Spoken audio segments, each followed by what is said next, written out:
Master minds commerce చదవాలనుకునే 10th inter విద్యార్థుల తొలి ఎంపిక. ఆంధ్రప్రదేశ్ రాజధాని అమరావతికి సంబంధించి ఇప్పటివరకు రవాణా వ్యవస్థలను ఏర్పాటు చేయడం పైన దానికి కావాల్సిన మౌలిక వసతులపైన ఆంధ్రప్రదేశ్ ప్రభుత్వం ఫోకస్ పెట్టింది. ఇక మీదట రవాణా వసతులు కల్పించడం పైన దృష్టి పెట్టాలని నిర్ణయించింది. దీనిలో ప్రధానంగా రోడ్డు రవాణాకు సంబంధించినటువంటి వ్యవస్థలపైన ఆర్టీసీ కొన్ని ప్రతిపాదనలు తయారు చేసింది. అమరావతిలో ప్రతిపాదిస్తున్నటువంటి 9 నగరాలకు సంబంధించి ఆల్రెడీ ఇంతకు ముందర మాస్టర్ ప్లాన్ తయారు చేసినప్పుడే రవాణా వ్యవస్థలకు సంబంధించినటువంటి ప్రణాళికలోనే ఎక్కడెక్కడ బస్ స్టాండ్లు రావాలి, ఎక్కడెక్కడ ట్రాన్స్పోర్ట్ హబ్స్ రావాలి, అలానే అమరావతికి వెళ్ళేటువంటి ప్రధాన మార్గాలకి ఇతర ప్రాంతాలకి కనెక్టివిటీ, దీనిపైన కొన్ని ప్రణాళికల్ని రూపొందించారు. ఇప్పుడు వాటికి సంబంధించినటువంటి ఫైనల్ కన్క్లూజన్ మళ్ళీ ఏపీఎస్ఆర్టీసీ ద్వారా కొన్ని ప్రతిపాదనల రూపంలో వెళ్ళబోతుంది. మొత్తం ఒక 10 బస్ స్టాండ్లు నిర్మించేందుకు కొన్ని ప్రణాళికల్ని ఏపీఎస్ఆర్టీసీ తయారు చేసింది. అలానే ఇంటర్చేంజ్ హబ్బులు కూడా 3 నిర్మించేందుకు తాజా ప్రతిపాదనలు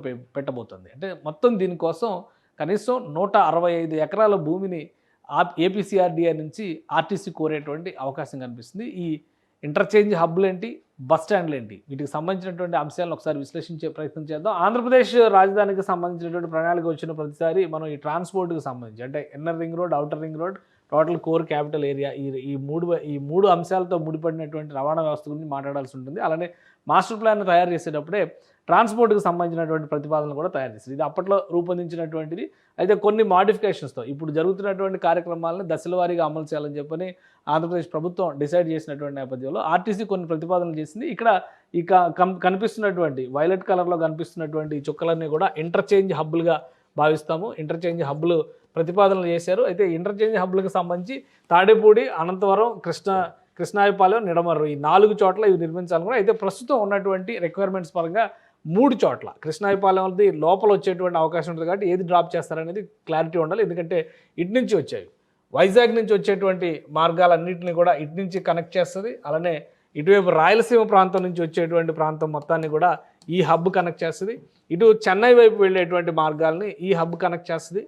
కాబట్టి ఈ వీటిలో చెన్నై మార్గం, బెంగళూరు వెళ్ళేటువంటి మార్గం కూడా ఇటు నుంచే ఉండేటువంటి ఛాన్సెస్ ఉన్నాయి. సో ఏది డ్రాప్ చేస్తారు ఈ మూడిట్లో అనేది చూడాలి. కానీ ఓవరాల్గా ప్రస్తుతం అయితే 3 హబ్బులు నిర్మించాలని చెప్పని ఒక ప్రతిపాదనని ఏపీఎస్ఆర్టీ తయారు చేసినట్టుగా తెలుస్తుంది.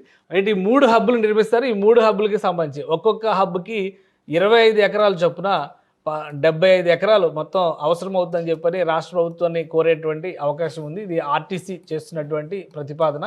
సో ఇవి ఇంటర్స్టేట్ ట్రాన్స్పోర్ట్కి సంబంధించినటువంటి వాహనాలన్నీ కూడా ఇక్కడ ఆగుతాయి. సో ఈ 2 హబ్బుల్లో ఫస్ట్ ప్రతిపాదించింది అయితే 2 ఉన్నాయి. రెండింటిలో ఒకటి డ్రాప్ చేసేటువంటి అవకాశం ఉంది. ఇది అమరావతి లోపలికి వచ్చేటువంటిది ఇది కంటిన్యూ చేస్తారా, అమరావతి బయట నుంచి ఉండేటువంటి కంటిన్యూ చేస్తారా అనేది వాళ్ళు చాయిస్గా తీసుకుంటారు. ఇక ఇవి కాకుండా ఇంటర్నల్గా ఇక్కడ డెవలప్ చేసేటువంటి క్రమంలో సిటీకి సంబంధించినటువంటి కనెక్టివిటీ, ఇంటర్నల్ కనెక్టివిటీ అనేది చాలా ముఖ్యమైనది. అమరావతిని 9 నగరాలుగా విభజించారు కాబట్టి 9 నగరాల్లో కూడా ఒక్కొక్క నగరంలో ఒక బస్ స్టాండ్ పెట్టాలనేటువంటి ప్రతిపాదన ఇప్పుడు ఆర్టీసీ చేస్తుంది. అంటే ఇంటర్నల్ ట్రాన్స్పోర్ట్కి సంబంధించి విజయవాడ, గుంటూరు లాంటి పట్టణాలను టచ్ చేయడానికి ఇటువైపు తాడేపల్లి, తెనాలి ఇటువైపు వెళ్ళేటువంటి వీటన్నిటి కోసం కూడా 9 నగరాల్లో, నవనగరాల్లో 9 బస్ స్టాండ్లని ప్రతిపాదిస్తుంది. ఇంటర్సిటీ టెర్మినల్స్ కింద మనం వీటిని చూడాల్సి ఉంటుంది. సో ఈ ఇంటర్సిటీకి 9 బస్ స్టాండ్లు కట్టాలంటే ఒక్కొక్క దానికి కూడా బస్ స్టాండ్తో పాటు బస్ డిపో కూడా కట్టాల్సినటువంటి అవసరం ఉంటుంది. నార్మల్గా బస్ స్టాండ్ ఏమో రాకపోకలకు ఉంటుంది, బస్ డిపో ఏమో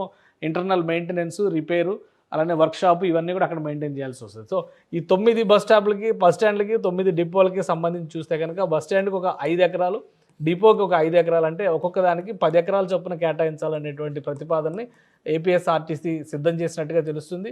సో మొత్తం 9 బస్ స్టాండ్ల కోసం 90 ఎకరాలు, ఆల్రెడీ 75 ఎకరాలేమో ఇంటర్చేంజ్ హబ్బుల కోసం అని చెప్పి అనుకుంటున్నారు. మొత్తం కలిపి 165 ఎకరాల భూమి ఇప్పుడు ఆర్టీసీకి అమరావతిలో కావాల్సినటువంటి అవసరం ఉంది.